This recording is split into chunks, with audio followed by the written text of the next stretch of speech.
Joining me now is Congressman Dan Meuser, chairman on the Oversight Investigation Subcommittee.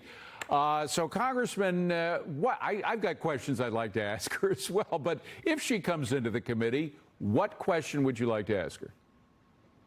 Well, hey, David, great to be with you. Well, obviously, she's the vice president. She claims to have been with President Biden quite a bit, making decisions, last one in the room, that sort of thing. So what we, in the end, really need to know is, was the president executing executive powers and approving executive action? That's required by the United States Constitution. And if he was not, and we have evidence to show that he wasn't, then those orders, those pardons, those executive orders were invalid. So we want to ask former Vice President Harris those questions and see what she has to say. You know, David, the group surrounding the president referred to themselves as the Politburo. Oy. Right? This is the Politburo. The Politburo was the central command of the Communist Party. Yeah. And there were 4 or 5 of them part of this Politburo. Now, Vice President Harris was not part of that. But again, being the Vice President of the United States, certainly we'd like to hear what she has to say. Well, you say you have evidence that President Biden was not aware of some of the things that the auto pen was used for. Do you have any evidence about who was? Well, Ron claimed there are emails that showed that he authorized certain pardons. He authorized the use of the auto pen.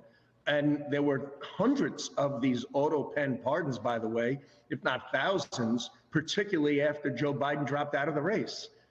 So that and the testimony, let's face it, the testimony yesterday from Ian Sams, he's one of the chief spokespersons for Joe Biden, only met with him twice. Twice, yes. And yet he was out there defending him to no end on a regular, constant basis, combating everything, every piece of evidence or question that Jamie Comer and his committee posed. Right. So there's a lot of smoke here.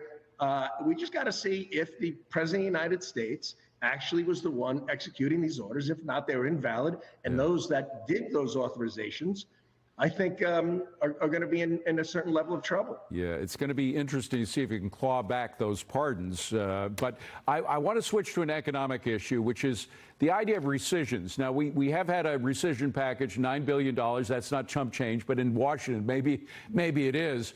The point is you can do a lot more with something called a pocket rescission. The details of it are too long to get into now, but some people say it wouldn't be constitutional because it's similar to a line item veto that the Supreme Court said was unconstitutional. How do you stand on pocket rescissions? Well, look, we got a lot of work to do. We're running deficits of $2 trillion, and it's less now because of the president's action, because of our pro-growth initiatives, because of some of the savings that are taking place. We saw Jerome Powell today talk about interest rates. 1% reduction in interest rate will boost our GDP by $350 billion and reduce our service on our debt by $300 billion.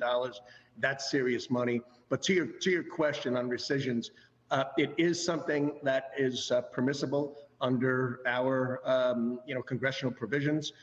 We do want to focus there. We need to provide targeted savings for our spending levels. So just to put a fine point on it, we have to put a fine point on it. Are you for the pocket rescissions? We had Senator Kennedy on yesterday. He said yes. Are you? I'm absolutely favorable to the pocket rescissions, yes. Good. We got you on the record. Thank you very much for being here. Have a wonderful weekend, Congressman. Appreciate it. Same here, David. Thank you. All right, now this, David.